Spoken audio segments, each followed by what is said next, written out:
पता है क्या हुई? कि ये जो अपमूव खत्म हुआ ना, वो कहीं न कहीं ईयरली के, हाफ ईयरली के, क्वार्टरली के इन सेलिंग के एरियाज़ में जाकर खत्म हुआ। जैसे मैंने इस पॉइंट को इस तरह से सर्कल कर दिया मार्क करके और मैं क्वार्टरली पर आया। मुझे एक छोटी-सी बात बताइए, यदि इस तरह का डाउन मूव बिना सप्लाई ज़ोन में जाए आता तो ये बाइंग जस्टिफाई होती।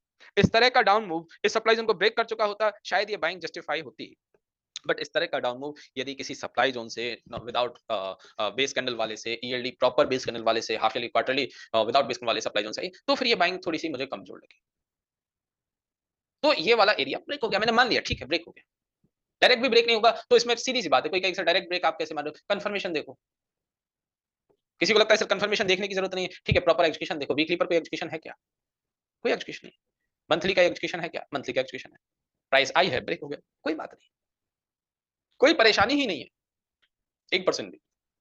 फिलहाल प्राइस क्वार्टरली के डिमांड जोन को ब्रेक करते हुए, हाफ ईयरली का ये डिमांड जोन और हाफ ईयरली को कोइंसाइड करता हुआ ये नीचे एक और डिमांड जोन और मंथली पर हमारे पास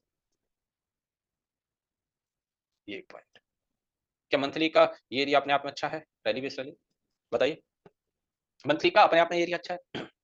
इस एरिया से पहले आप मुझे बताओ इसमें ट्रेड करने की कोई भी पॉसिबिलिटीज़ है? नहीं है ना? अब देखो हम कल पीएसयू बैंक के 3 स्टॉक देखे, आज पीएसयू बैंक के 3 स्टॉक देखे। 2 स्टॉक तो ऐसे मिल गए जिनमें फिलहाल हमें एंट्री करनी नहीं है, इंतज़ार करना है। 3 स्टॉक ऐसे मिल गए, 4 स्टॉक ऐसे मिल गए जिनमें हम एंट्री कर सकते हैं, हमारे पास सब कुछ ठीक है। एक ही सेक्टर, एक जैसा बिहेवियर, सब कुछ एक जैसा दिख रहा है, बट फिर भी बहुत कुछ अलग-अलग है। एंट्री करने की टाइमिंग अलग-अलग है, एंट्री करने के एरियाज़ अलग-अलग हैं। किसी में इंतज़ार करना है, किसी में अभी बाय करना है, किसी में 100% ट्रेड करना इन्वेस्ट करना है, किसी में 40-40-20 का इंतज़ार करना है। अलग-अलग बात है। वीकली देखें, वीकली का ये एरिया। क्या हम कह सकते हैं कि प्राइस वीकली के इसी रैली बेस रैली के डिमांड से ऊपर जा रही है? जाने दो। ये यहाँ से जा रही है, जाने दो। आप मुझे एक बात बताओ, प्राइस यदि वीकली के इस रैली बेस रैली से जा रही है, आपको लगता है कि क्वार्टरली इनकम ट्रेड या हाफ ईयरली इनकम ट्रेड का एक non coinciding, partially coinciding zone है, वहाँ से प्राइस ऊपर जाने को लगी, हमसे मिस हो गया, हम बाय करें। क्या पूरे सेक्टर में एक अकेला आईओबी ही है ऐसा? क्या हमारे पास आईडीबीआई, पीएनबी और यूनियन बैंक जैसी सिचुएशन नहीं है जो करंट मार्केट प्राइस पर क्लियर कट कह रही है कि मैं बाय कर लूँ? जिसमें कन्फ्यूजन हो गया, जिसमें लग गया कि अब ये ऊपर जाता हुआ आपको क्यों बिना बात के पैनिक और फोमो क्रिएट करवा रहा है कि भाई मैं ऊपर चला, आपको आना है, बैठना है मेरी कार में तो बैठो।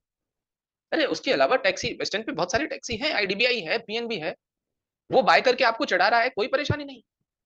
सेम टैक्सी स्टैंड से गई हुई कार और भी बहुत सारी हैं वहाँ पर, उसमें बैठ जाएँगे।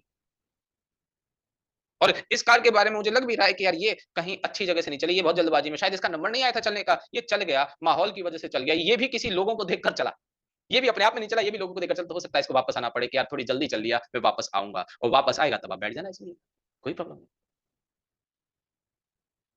पीएसयू बैंक में बुलिश होने का मतलब जो कल अरुण सर वहाँ कह रहे थे आपसे कि भई इतना अभी नहीं आप सीख पाए होंगे कि आप किसी पर्टिकुलर सेक्टर में बुलिश हुए तो आप उसके हर एक स्टॉक में ट्रेड कर लो, इन्वेस्ट कर लो। नहीं, अभी टाइम लगेगा। कुछ-कुछ सिलेक्टिव 2-3, 2-3, 2-3 ट्रेड भी में लेना, कल को निफ्टी फार्मा, निफ्टी ऑटो में ट्रेड मिलती है, सारे स्टॉक को ट्रेड करने की मत सोचना। 2-3 स्टॉक सेलेक्ट कर लेना, 15-20 स्टॉक है ना, उनमें से 2-3 स्टॉक बस।